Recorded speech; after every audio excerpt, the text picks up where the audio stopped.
Lesson 52. The One True Church. There are about 200 different Protestant bodies existing in the United States alone. In the above list, there are a few of the best known. All of them were started around the year 1500. It is well known that many Protestants, at the hour of death, return to the Catholic Church. But what Catholic at that hour has ever denied his religion to seek admission into a conflicting church?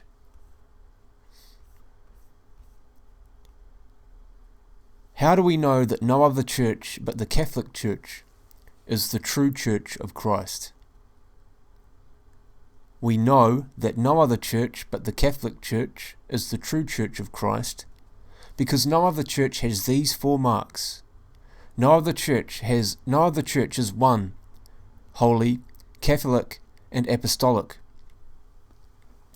Truth cannot change. The constantly changing doctrines of non-Catholic churches cannot be true. 1. All other Christian churches lack essential unity. They are not one. They differ in doctrine, in worship, in government. There are hundreds of Christian denominations, each different from the rest. They do not or cannot agree and keep dividing and subdividing year by year. These churches, founded by human beings after Christ's ascension, differ in even the essentials of faith. In trying to accommodate themselves to the changing conditions of the times, they have made changes in doctrine with no authorization from the founder of Christianity. Outside the Catholic Church, there is generally no recognition of authority in spiritual matters. No organization has been blessed with infallibility except the Catholic Church. In fact, no other church even attempts to claim infallibility. In religious matters, non-Catholic churches recognize no spiritual authority except their own judgment, and this, as we all know, can easily lead to error. Non-Catholic churches vary in practice as well as in doctrine. In worship, they are guided more by personal conviction and interpretation than by strict belief in the truths given to the world by Christ.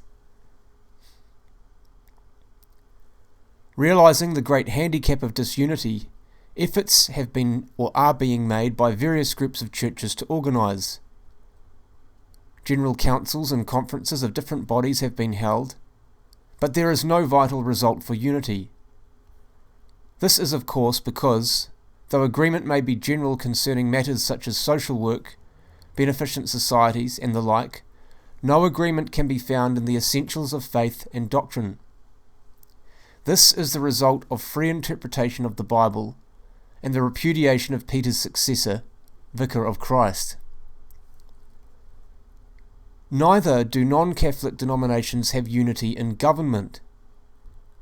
They recognize no superior authority vested in one who is Vicar of Jesus Christ. They call themselves Christian, but reject the authority conferred by the Son of God on the Pope, direct successor of St. Peter. Some recognize the temporal ruler as their spiritual head. Others have ministers whom they call bishops, deacons, elders. The majority reject such titles. Holy. The denominations are not holy in the same way or degree as the Catholic Church. Among their followers there are, no doubt, many upright and saintly people, but this is due not to what is Protestant or schismatic in their religion, but to the elements of the Catholic religion which they have preserved. All Christians venerate and meditate the gospel. Many have a deep devotion to our Lord. The Orientals have the sacrifice of the Mass and all the Catholic sacraments. The Protestants have retained at least valid baptism. All these are effective means of grace and holiness. The Protestants, however, have rejected some of the Christian means of holiness. Most of the sacraments, traditional asceticism, religious life with the evangelical councils. On some points, as birth control and divorce, they have relaxed the law of God. Catholic. No denomination is Catholic or universal. These non-Catholic churches are everywhere, but are different everywhere. A regional or national church cannot be the true church, since it cannot teach all nations, as Christ commanded. The Church of England cannot be the universal church. Its very name declares it a national and not the universal or true church.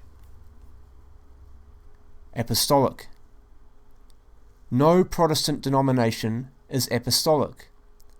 The Protestant churches are some 1,500 years later than the church founded on the rock of Peter. Not even their teachings come down from the apostles. Their ministers cannot trace their succession from the apostles. Not one teaches all the doctrines of the apostles.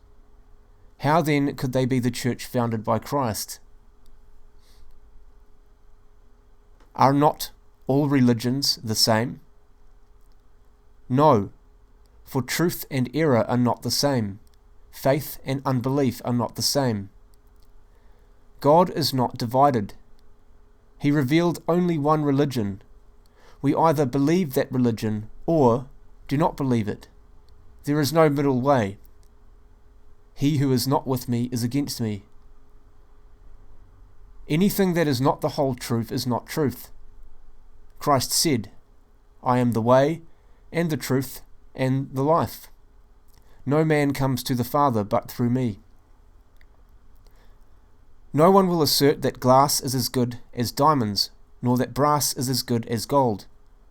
No one claims that an imitation is just as good as the authentic thing. More unreasonable, then, would it be to claim that a religion established by a man is as good as that founded by the incarnate God.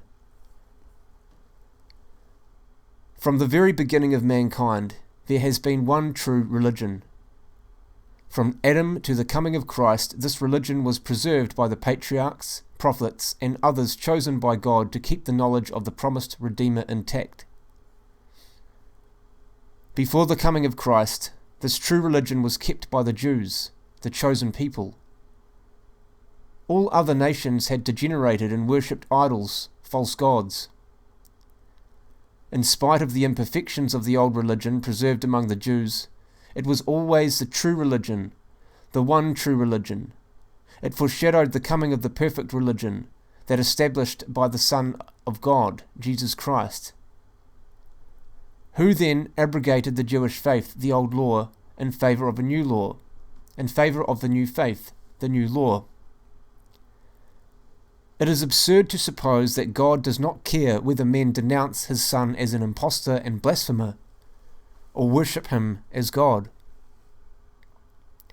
Why should Christ, and after him the apostles, and after them a long line of believers, have suffered so much and resisted persecution so firmly, if it were of no importance what a man believed?